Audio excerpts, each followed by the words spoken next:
नमस्कार साथियों, मैं आपको अपना शक्ति मेडकर और आप देख रहे हैं बॉलीवुड यानी मीडिया। चैनल को सब्सक्राइब कीजिए, लाइक कमेंट व शेयर कीजिए। साथियों, इस वक्त हम पहुंचे हैं झांसा कुरुक्षेत्र में और यहां पर बाबा साहब डॉक्टर भीमराव अम्बेडकर का जो जन्मदिन दिवस है बड़े ही भव्य व धूमधाम से मनाया जा रहा है। साथ में गुरुदास जी महाराज का जो भव्य सत्संग समारोह का भी आयोजन किया गया।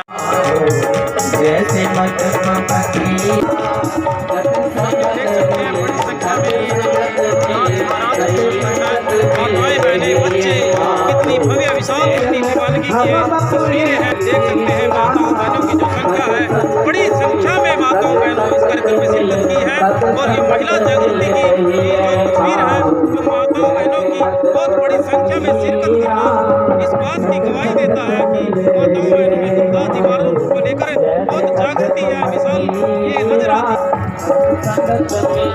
तो यूनिवर्सिटी डिपार्टमेंट के जो प्रोफेसर है डॉक्टर अजीत चंद हमारे बीच में उनका भी स्वागत बड़े ही सम्मानित सत्कारयोग झांसा के गुरुदास आप देख सकते हैं।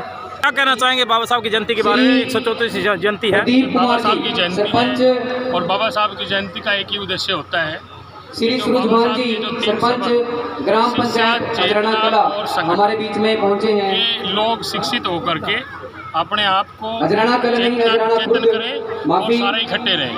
श्री सूरजभान जी सरपंच ग्राम पंचायत अजराना कला हमारे बीच में पहुंचे हैं। जो बाबा साहब ने कहा स्वागत है कि हमें एजुकेशन और पॉलिटिक्स दोनों चीज़ों पे कंसर्न करना चाहिए, दोनों चीज़ों पर हमें ध्यान देना चाहिए। उसी चीज़ को देखते हुए समाज और बाबा साहब का जो काम है, गुरु रविदास जी ने भी उसी चीज़ को कहा है कि ऐसा चाहूँ राज में मिले सबन को अन्न। और दूसरा जो तथागत गौतम बुद्ध है, बहुजन सुखाय बहुजन हिताय, ये सारी परंपरा वहीं से आई हुई है। और इन चीज़ों को सारे गांव वाले समझेंगे और बाबा साहब और बाबा के साथ की संस्थाओं को आगे बढ़ाएंगे। यही संदेश। धन्यवाद सर। डॉक्टर भीमराव अम्बेडकर जी की 134वीं के लॉ डिपार्टमेंट में प्रोफेसर डॉक्टर अजीत चंद मंच पर अपना संबोधन कर रहे हैं। ये संबोधन आप उनका सुन सकते हैं। झांसा क्षेत्र की तस्वीरें हैं। बहुत बधाइयाँ। इस अवसर पर हम सबको क्या करना है, जो बाबा साहब कहते थे कि हमें अपने बच्चों को शिक्षा दिलानी है।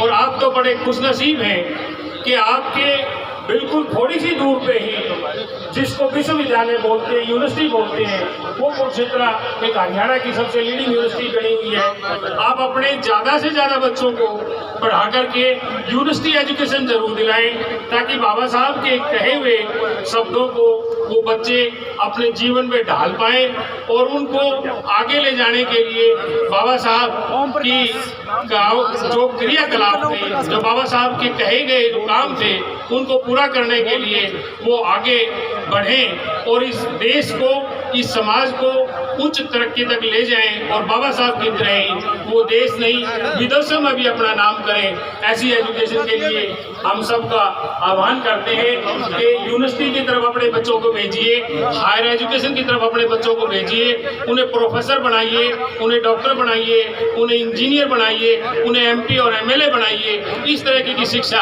आप अपने समाज को दीजिए। और इस समाज को, क्योंकि बैठ के हमें बात करनी है, एक दिन फिर आएंगे आपके साथ बात करेंगे, क्योंकि आज एक अलग मौका है और हम एक दिन आएंगे तो बाबा साहब की पूरी नीतियों का बयान आप लोगों के सामने करेंगे। और इस गुरु घर में जो साथ संगत यहाँ उपस्थित है, इन सब के लिए बाबा साहब की इस परंपरा को आगे बढ़ाने के लिए गुरु जी के इस गुरु घर में अपनी तरफ से जो कुछ हम नेक कमाई से जो कर पाते हैं, ये आपके जो साथी हैं गुरुदास जी, ये हमारे पास आए थे यूनिवर्सिटी में। इन्होंने कहा कि हम गांव में प्रोग्राम कर रहे हैं, तो प्रोग्राम के हिसाब से इन्होंने कहा कि साहब कुछ सहयोग क्या देंगे। मैंने इनको 1000 रुपये दिया उस दिन सहयोग के लिए। लेकिन मैं मानता हूँ कि जो यहाँ का खर्चा जो है वो मुझे लगता है ज़्यादा है, तो मैं अपनी नेक कमाई से वो 1000 रुपये मैंने दे दिए थे। 10,000 रुपये और गुरदास को देकर के 11,000 रुपये इस साथ संगत को अपने बाबा साहब की वजह से, गुरुजी की वजह से और केवल इसी और आशा और विश्वास के साथ कि अपने बच्चों को पढ़ा लिखा करके हमारे जैसा प्रोफेसर बनाओगे, ताकि वो जाकर के कार्यक्रमों में अपनी बात रखें और इसी तरीके से अपनी नेक कमाई से वो इस समाज का भला करता रहे। यही आज सब आपको 134वीं जयंती बाबा साहब की और इस 34वीं जयंती के ऊपर एक और रिक्वेस्ट मैं करूंगा कि बाबा साहब की जो बनाई हुई संस्थाएं हैं उन संस्थाओं के बारे में सोचिए, उन संस्थाओं के बारे में काम कीजिए, उन संस्थाओं के साथ जुड़िए ताकि बाबा साहब के मुकाम को आगे पहुंचाया जाए।